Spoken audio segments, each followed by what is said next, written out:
श्रोताओं नमस्कार। आकाशवाणी देहरादून से मैं आशुतोष सुन्याल एक बार फिर हाजिर हूँ आप सबके बीच हमारे खास पॉडकास्ट परमवीर चक्र विजेता सीरीज में।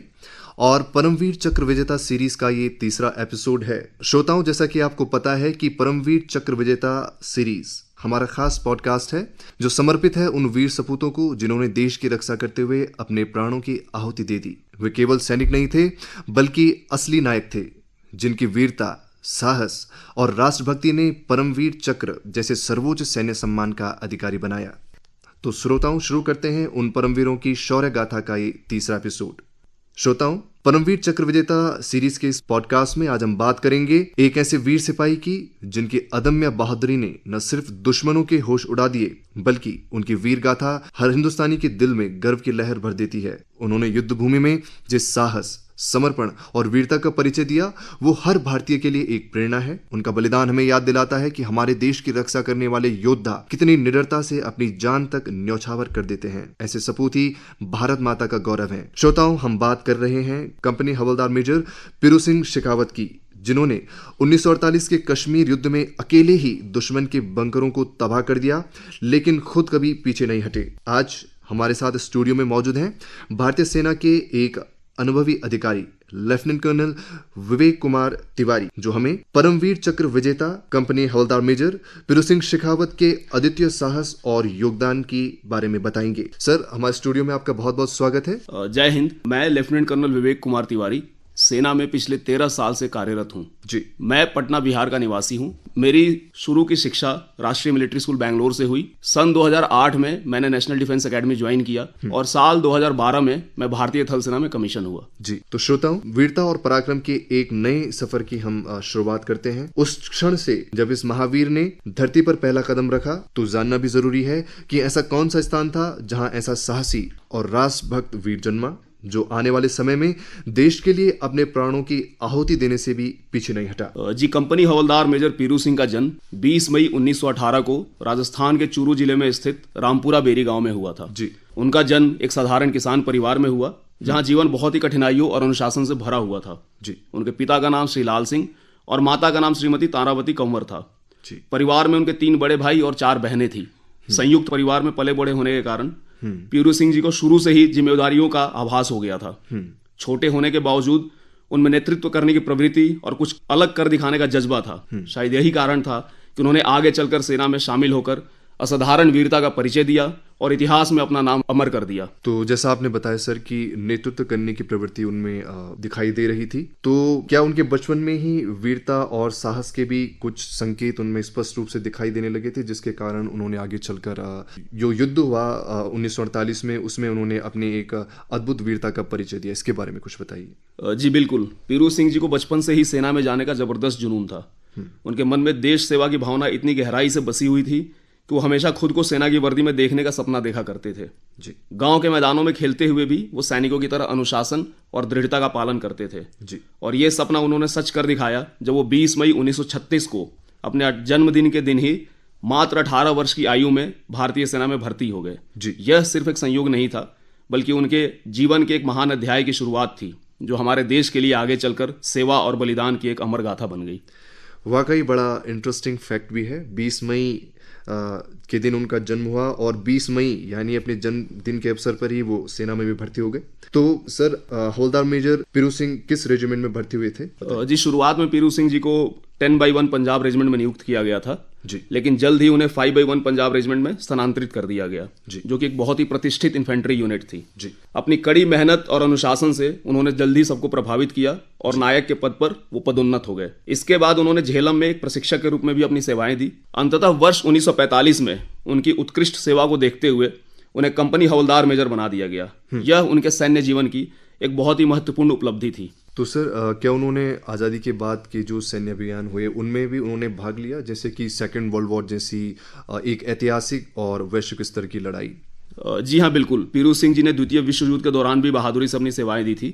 जी। उस समय वो जापान में तैनात थे जहां उन्होंने अत्यंत कठिन परिस्थितियों में भी साहस और अनुशासन का परिचय दिया। जी। जब वो 1947 में युद्ध से लौटे तब तक भारतीय सेना का पुनर्गठन हो चुका था। जी। इस बदलाव के कारण उन्हें एक नई जिम्मेदारी के साथ 6 राजपुताना राइफल्स रेजिमेंट में भेजा गया। जी। जो कि एक गौरवशाली और वीरता से भरपूर रेजिमेंट मानी जाती थी। उस नई तैनाती के साथ उनके सैन्य जीवन का एक नया अध्याय शुरू हुआ और फिर आई वो ऐतिहासिक घड़ी जिसने पीरू सिंह की वीरता को अमर बना दिया। 18 जुलाई 1948 कश्मीर का टिथवाल सेक्टर था और उस समय एक निर्णायक ऑपरेशन चल रहा था। 1948 की गर्मियों में पाकिस्तान समर्थित हमलावरों ने कश्मीर के टिथवाल गांव पर कब्जा कर लिया था। हालात बहुत ही गंभीर थे क्योंकि दुश्मन ने ऊंची ऊंची पहाड़ियों पर अपने मजबूत मोर्चा बना लिए थे। इस चुनौतीपूर्ण स्थिति को पलटने के लिए 6 राजपुताना राइफल्स को मोर्चे पर भेजा गया था और इस बटालियन की डेल्टा कंपनी की कमान संभाली थी कंपनी हवलदार मेजर पीरू सिंह ने। जी। उनका मिशन सीधा लेकिन बहुत ही खतरनाक था। दुश्मन के कब्जे वाली ऊंचाइयों पर चढ़ाई करना था और उनके बंकरों को नेस्तनाबूद करके उन ऊंचाइयों को दोबारा से कब्जा करना था। ये वो पल था जब पीरू सिंह के साहस, नेतृत्व और बलिदान की असली परीक्षा होने वाली थी। जी। एक ऐसी लड़ाई जो हमारे इतिहास के पन्नों में हमेशा के लिए दर्ज हो गई थी।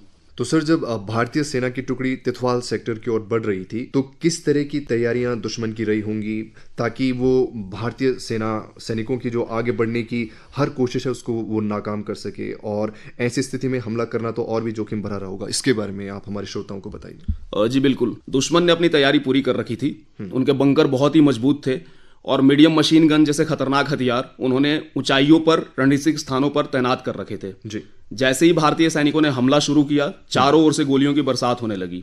हर कदम पर मौत मंडरा रही थी। लेकिन उस मंजर में भी जहां पर ज्यादातर लोग पीछे हट जाते, कंपनी हवलदार मेजर पीरू सिंह ने न तो अपना हौसला छोड़ा और ना ही पीछे हटने का नाम लिया। वो सीना ताने दुश्मन की गोलीबारी के बीच आगे बढ़ते रहे, मानो वो गोलियों से नहीं अपने जुनून से लड़ रहे हों।